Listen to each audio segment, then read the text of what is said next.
జ్వాలవై వెలిగే జ్యోతివై నిలిచే శిఖరమై నడిచే సైన్యమై రగిలే జ్వాలవై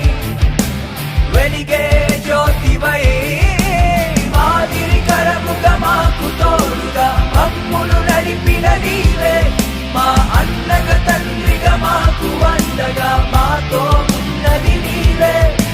మాదిరికరముగా మాకు తోడుగా మమ్మును నడిపిన నీవే మా అన్నగా తండ్రిగా మాకు అండగా మాతో ఉన్నది నీవే. ఈ రోజు సతీష్ కుమార్ కున్న విలువ, సతీష్ కుమార్ కున్న గౌరవము, సతీష్ కుమార్ కున్నటువంటి కల్వరి టెంపుల్ సంఘము సతీష్ కుమార్ యొక్క తెలివితేటల వల్ల కాదు, మరి సతీష్ కుమార్ పట్టుకొని ధ్యానిస్తున్న బోధిస్తున్న జీవము కలిగిన గ్రంథము ఈ రోజు సతీష్ కుమార్ ని ఇక్కడ నిలబెట్టింది.